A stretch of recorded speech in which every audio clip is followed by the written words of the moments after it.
Hi friends, welcome to my YouTube channel Fun Quest. ഉണക്ക ചെമ്മീൻ ചമ്മന്തിപ്പൊടിയുടെ recipe ആയിട്ടാണ് ഇന്ന് ഞാൻ വന്നിട്ടുള്ളത്. നിങ്ങൾ ആദ്യമായിട്ടാണ് എൻ്റെ ചാനൽ കാണുന്നതെങ്കിൽ സബ്സ്ക്രൈബ് ചെയ്യാനും തൊട്ടടുത്ത് കാണുന്ന ബെല്ലൈക്കണിൽ ഓൾ പ്രസ് ചെയ്യാനും മറക്കരുതേ.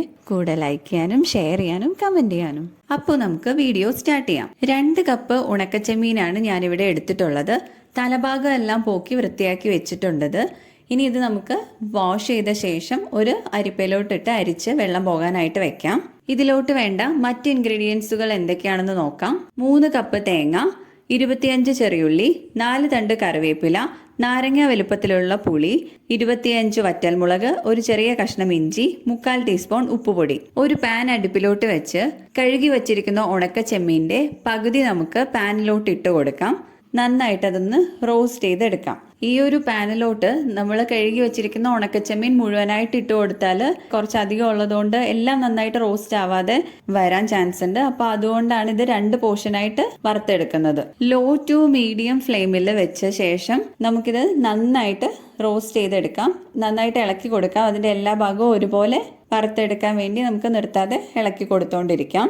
ഇപ്പൊ നമ്മുടെ ചെമ്മീൻ നന്നായിട്ട് മൂത്ത് വന്നിട്ടുണ്ട്. കയ്യിലെടുത്ത് നമുക്കതൊന്ന് പ്രസ് ചെയ്ത് നോക്കുമ്പോൾ പൊടിഞ്ഞു പോകുന്ന ഒരു പരുവത്തിലാകുമ്പോൾ നമുക്കിത് പാനിൽ നിന്ന് മാറ്റാം. സെക്കൻഡ് പോർഷൻ കൂടെ ഇതേ പാനിലോട്ട് ഇട്ട് കൊടുത്തിട്ട് അത് നമുക്ക് ഇതുപോലെ തന്നെ വറുത്തെടുക്കാം. ഇനി നമുക്ക് ഉണക്കമുളക് വറുത്തെടുക്കാം.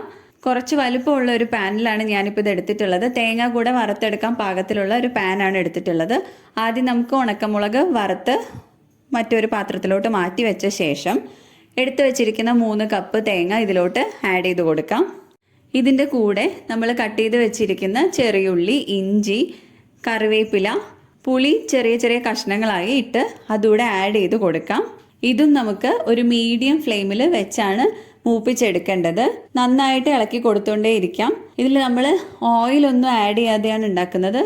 ഈ ഒരു ചമ്മന്തിപ്പൊടി ഉണ്ടാക്കി ഫ്രിഡ്ജിൽ സൂക്ഷിച്ചു വെച്ച് ഉപയോഗിക്കുകയാണെങ്കിൽ ആഴ്ചകളോളം കേടുകൂടാതെ നമുക്കിത് ഉപയോഗിക്കാൻ പറ്റും. ഇപ്പൊ തന്നെ നമുക്ക് തേങ്ങയുടെ ഒരു കളറൊക്കെ ചേഞ്ച് ആയി വരുന്നത് കാണാൻ പറ്റും. എണ്ണ കൂടെ ഒഴിച്ചു കൊടുക്കാത്തതുകൊണ്ട് നന്നായിട്ട് നമ്മൾ ഇളക്കി കൊടുത്തുകൊണ്ടേ ഇരിക്കണം.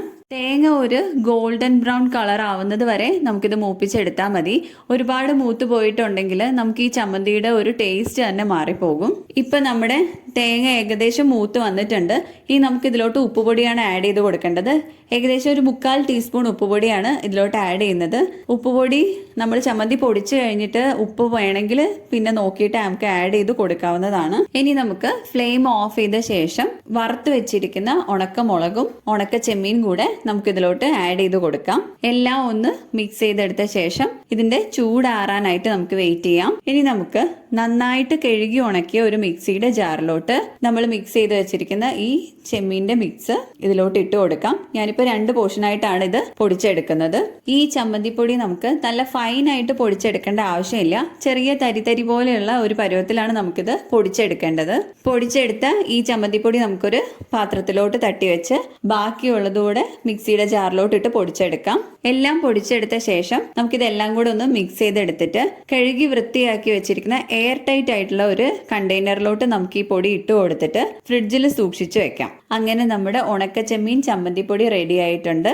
ചോറിൻ്റെ കൂടെയും ചപ്പാത്തിൻ്റെ കൂടെയും ഒക്കെ നമുക്ക് കഴിക്കാൻ പറ്റുന്ന നല്ല ടേസ്റ്റി ആയിട്ടുള്ളൊരു ചമ്മന്തിപ്പൊടിയാണിത്. അപ്പോൾ നിങ്ങൾ എല്ലാവരും ഈ ഒരു റെസിപ്പി ട്രൈ ചെയ്ത് നോക്കണം. വീഡിയോ ഇഷ്ടമായെങ്കിൽ എല്ലാവരും ലൈക്ക് ചെയ്യാനും ഷെയർ ചെയ്യാനും കമൻറ്റ് ചെയ്യാനും മറക്കരുതേ. Thanks for watching.